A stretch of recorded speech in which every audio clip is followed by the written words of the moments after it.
आमे आज पुणी महामहिम राज्यपाल पाखक आसवाई बाध्य हेलु। आज विधानसभा विजु जनता दलर समस्त मान्यवर विधायक मैंने आपड़ जानती किछि दिन तले आम विजु जनता दल राज्यपाल को देखा करी ओडिशा रे वर्तमान जो उत्कट सार समस्या सृष्टि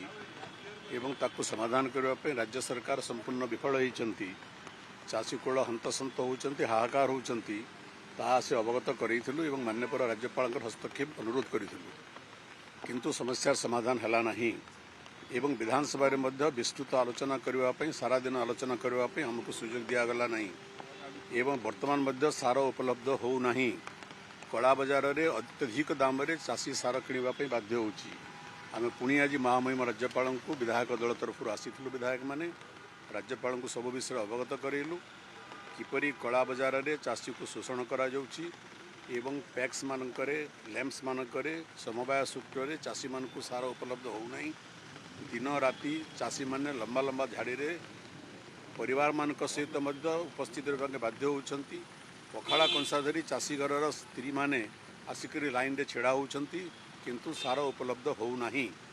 सरकार कहते सार उपलब्ध अच्छी महजूद अच्छी किंतु चाषी को सार मिलूना से चाषी मैंने स्वतःस्फूर्त भाव में रास्ता पर ओह्लि आसुंच आम मान्यवर राज्यपाल को से सब संपर्क अवहित करूँ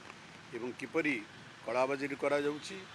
ठीक एवं सरकार का सप्लाय सिस्टम संपूर्ण भाव में कोलैप्स करी जाइछि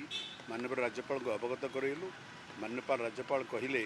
ये संपर्क में पूर्व से सरकार को अवगत करैछंती जदि समस्यार समाधान सरकार करि नांती से पुणी थरी सरकार सहित आलोचना करेंगे एवं समस्या किपरि तुरंत समाधान हेबो एवं चाषी मान को उपयुक्त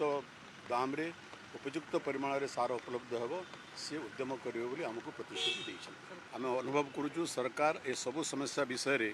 चाषीर समस्या संपर्क में नारी निर्यातना संपर्क में आईन श्रृंखला संपर्क में अन्यान्य संपर्क में विस्तृत आलोचना करने सरकार आग्रह नहीं तेणु विभिन्न आड़े सरकार आलोचना को एवॉइड करने चेष्टा करुँच। विजु जनता दल जनसाधारण सब समस्या उपर विधानसभा विस्तृत व्यापक आलोचना करने चाहे 5-10 मिनिट नुहे संपूर्ण दिन तमाम लोकंकर ज्वलंता समस्या संपर्क में विधानसभा आलोचना करने हूँ विजु जनता दलर मत और सिद्धांत।